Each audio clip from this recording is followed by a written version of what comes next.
Hello everyone, this is me Sai, your friendly counselor. Welcome back to Heart It Out with Sai. And today I'm going to talk about uh, how adverse childhood experiences shape our entire life, the wounds we carry, especially children.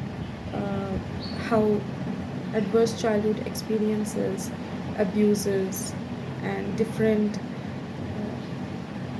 traumatic childhood experiences and events can shape a child's entire life, how it is detrimental for their overall well being, health, both physical and mental, emotional and psychological, as well as how it depletes their overall quality of life, and how can we aid and ensure their safety needs.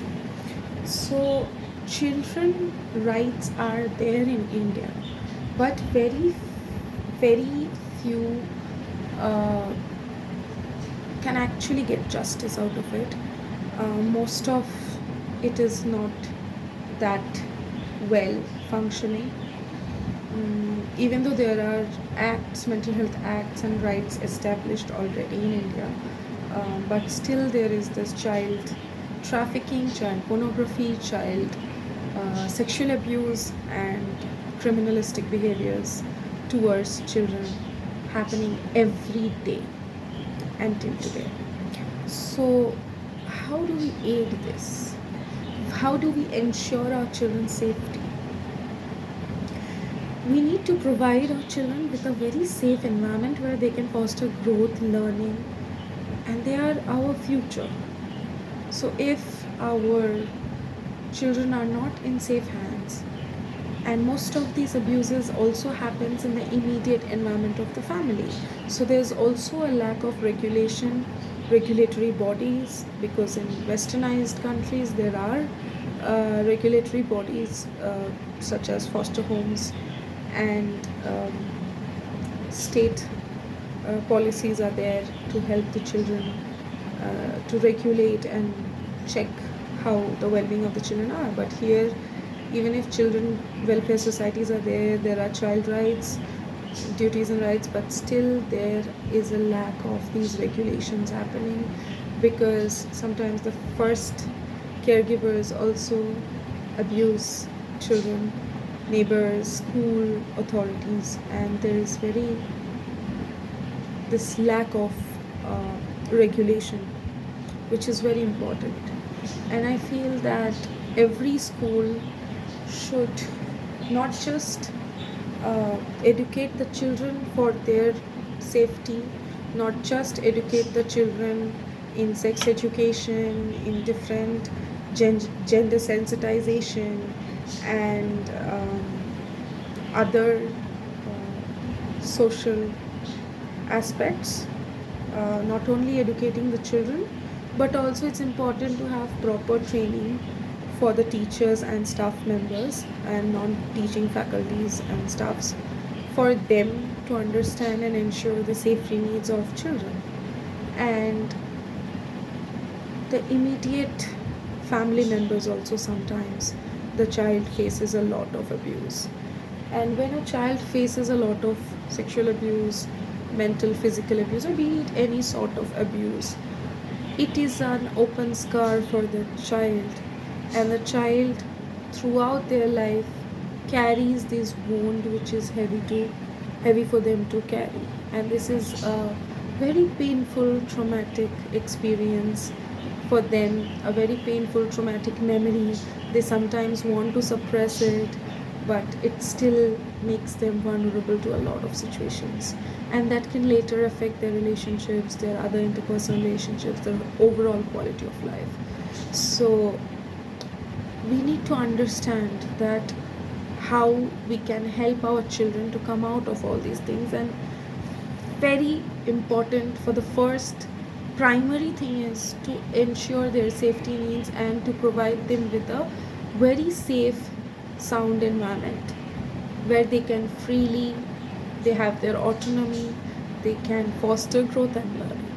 So this is also important for the medical and mental health professionals, to understand that when a child go through this sort of a situation, it is important to give that child some space and respecting their silence and not forcing them, building a strong trust uh, with the child, because here the trust is a very important aspect.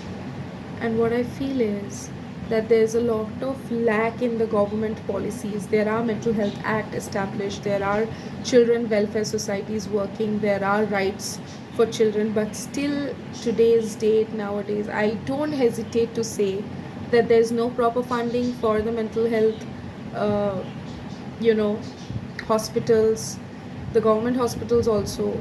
There's no funding from the government, very less hospitals still working in a very pathetic way, and there's a lot of ethicality involved in it, a lot of ethical issues happens in these societies, in these welfare societies, and in these maybe rehabilitation centers and all. The children are still getting abused, so there's no proper check for that as well from the government side, and there's no such funding, no such infrastructure.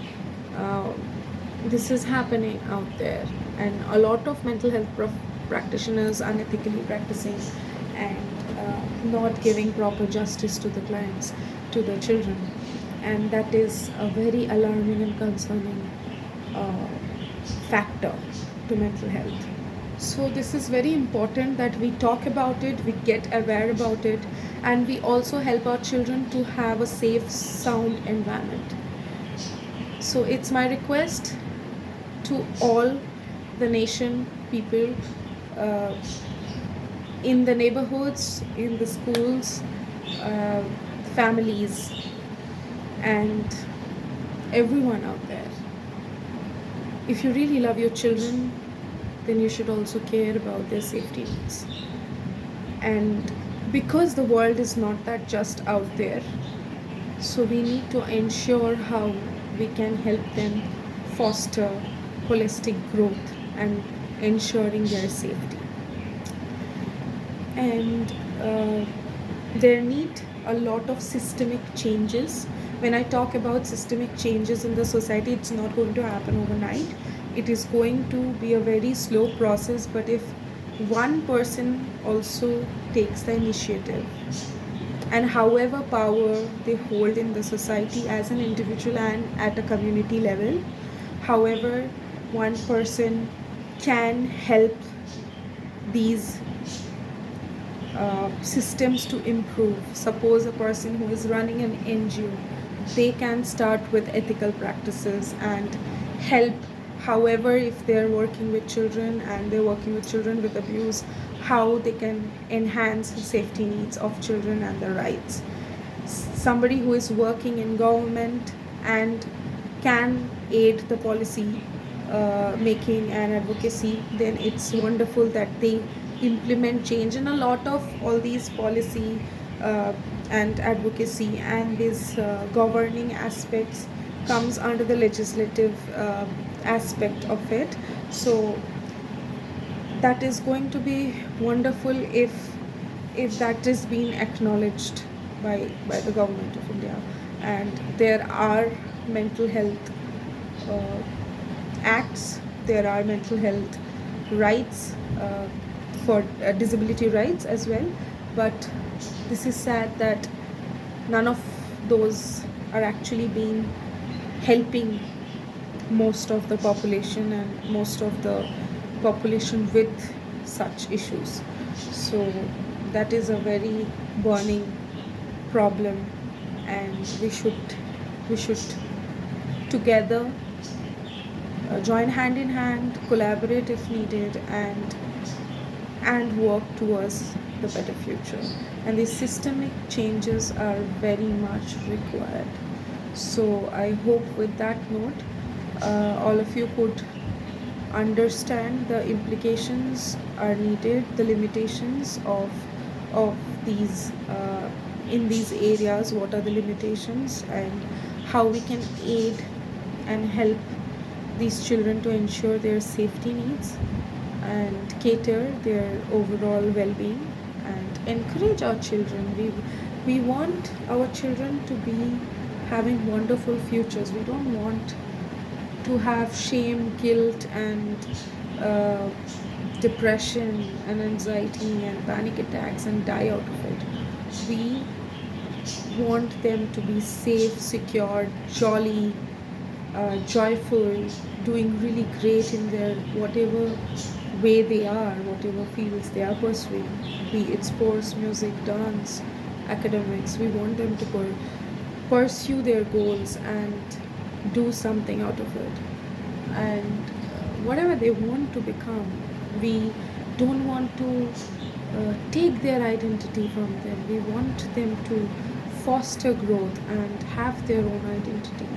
And when a child goes through abuse, be it any sort of abuse, it takes the child's whole identity and everything shakens up because the wound is always fresh for them, no matter what.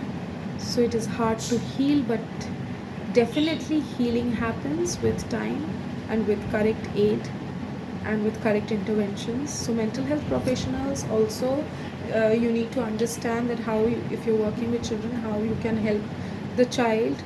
Sometimes it's important for us to give the child certain autonomy, respect their dignity and their space and their silence in this matter.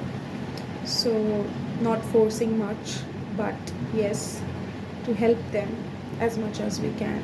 And uh, the power which we hold, be it at individual level, institutional level, and community level, we should always practice ethically and help these children to come out of all these challenges they have ever faced and to have a systemic change in the society.